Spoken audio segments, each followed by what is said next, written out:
Oi, oi, poesia! Mais um Leitura Boa com Noi. E dando continuidade ao livro A Alegria de Ensinar, do Rubem Alves, da editora Papiros. Capítulo 9. Bolinhas de gude. Nada melhor para se sonhar que contemplar uma criança a brincar. Olho para minha neta brincando com 3 bolinhas de gude. Meus pensamentos ficam leves como bolhas de sabão. Já me advertiram de que é inútil falar sobre netos, porque os outros ou não têm netos ou têm.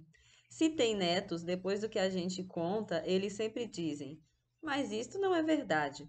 E se eles não têm netos, ficam espantados com a bobeira da gente.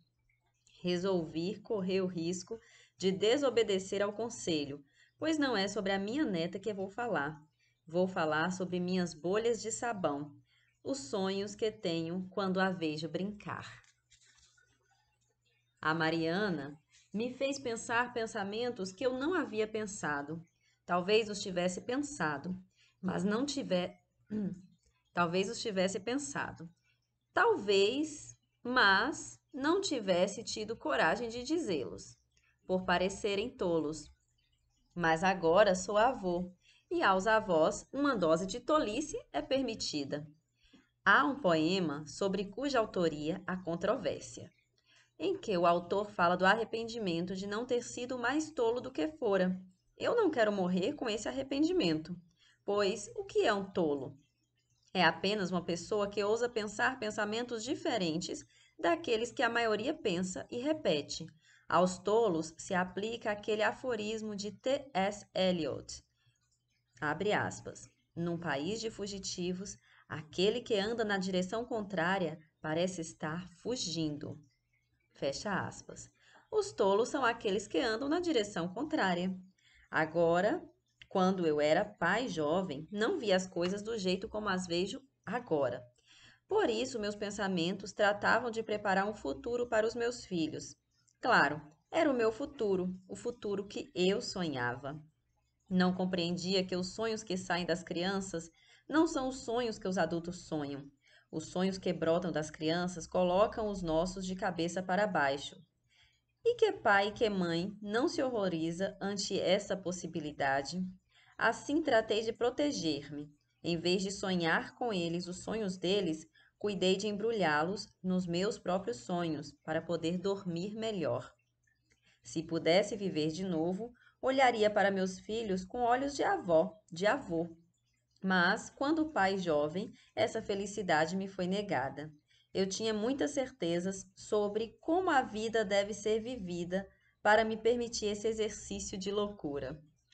Quando se fica avô, a gente ganha permissão para sonhar os sonhos das crianças. Já não nos compete planejar o seu futuro e se ganha então a liberdade de se entregar ao delicioso e irresponsável gozo do presente. Uma menininha brincando com 3 bolinhas de gude. E é no momento presente que afloram os nossos sonhos mais verdadeiros. Espero que tenham percebido que não estou lidando com coisas fofas, deliciosamente tolinhas, que não podem ser levadas a sério. Talvez pareçam tolas, talvez pareçam vazias de qualquer coisa que mereça a nossa atenção. Afinal de contas, papai e mamãe sabem mais, pois passaram pela escola e sabem as coisas da vida. Será mesmo? A tolice das crianças talvez seja idêntica ao absurdo dos sonhos. Para aqueles que não entendem a sua língua e não possuem a chave que abre as portas de sua sabedoria enigmática, os sonhos são de fato nada mais que loucas e insignificantes perturbações do sono. Mas, para aqueles que se dão ao trabalho de decifrá-los, eles contêm revelações de uma sabedoria perdida. Crianças são sonhos. Sob a sua mansa aparência infantil, se esconde o segredo de nossa felicidade perdida. Pois não é verdade que alguma coisa se perdeu quando deixamos de ser crianças? Muitos sábios e filósofos estiveram convencidos de que nas crianças mora um saber que precisa ser recuperado, a fim de sermos curados da nossa infelicidade. Conta-se que Buber, numa ocasião em que estava sendo homenageado, cansado da fala grave e séria dos filósofos, observou: nunca consigo aprender coisa alguma dos adultos. Quando quero aprender algo novo, tenho de me misturar com as crianças. Nietzsche também se voltava para as crianças como símbolos do nosso destino, pois, em suas palavras, a criança é inocência e esquecimento, um novo princípio, um brinquedo, um moto contínuo, um primeiro movimento, um sim sagrado à vida. Grodeck, um dos inventores da psicanálise, afirmava que apenas o artista, o poeta e a criança conhecem o segredo da harmonia com a vida. O mundo da infância é o reino perdido, o universo mítico em torno do qual gira toda a existência humana. Toda a vida adulta é uma negação da infância. Daí a nossa infelicidade. Se a infância é o lugar da integridade do homem, a vida constitui uma aspiração a esta integridade. O objetivo da vida é ser criança.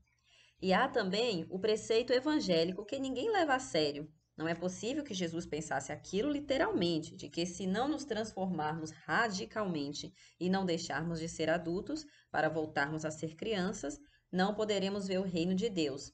Somente as crianças sabem o essencial, sem necessidade de palavras para dizê-lo. O normal é ver as crianças como aquelas que precisam ser ensinadas, seres inacabados, que, à semelhança do Pinóquio, não se tornam pessoas de carne e osso, só se tornam pessoas de carne e osso depois de serem submetidos às nossas artimanhas pedagógicas. Como tolo, estou sugerindo caminhar na direção contrária, que os mestres se transformem em aprendizes, que os adultos se disponham a aprender das crianças, uma filosofia da educação às avessas, como naquele poema de Alberto Caeiro sobre a divina criança. A mim, a criança, ensinou-me tudo. Ensinou-me a olhar para as coisas. Aponta-me todas as coisas que há nas flores. Mostra-me como as pedras são engraçadas quando a gente as tem na mão e olha devagar para elas. A criança eterna acompanha-me sempre. A direção do meu olhar é o seu dedo apontado. O meu ouvido atento alegremente a todos os sons são as cócegas que ela me faz, brincando nas orelhas. Ela dorme dentro da minha alma e às vezes acorda de noite e brinca com os meus sonhos, vira uns de perna para o ar, põe uns em cima dos outros e bate as palmas sozinha, sorrindo para o meu sono. A criança nova que habita onde vivo, dá-me uma mão a mim e a outra a tudo que existe. E assim vamos os três pelo caminho que houver, saltando e cantando e rindo, e gozando o nosso segredo comum, que é o de saber por toda parte que não há mistério no mundo e que tudo vale a pena. Olho para minha neta com os olhos e o coração de avô, como quem olha para o seu próprio sonho. Fecho os meus livros de filosofia da educação, eruditos e complicados, e me disponho àquele exercício aconselhado por Barthes, já na idade de avô, o exercício do esquecimento. É preciso esquecer o aprendido que nos fez adulto para se ver o mundo com novos olhos. Capítulo concluído. Ai, ai, ai, Rubem Alves, sempre fascinante, sempre nos instigando a pensar fora das caixas. A Alegria de Ensinar, de Rubem Alves. E amanhã tem mais desse livro maravilhoso. Se você gostou, deixe o seu like, o seu joinha, comente, compartilhe, leve adiante essas preciosidades de pensamento, essas reflexões tão importantes para a construção de um mundo melhor. Até!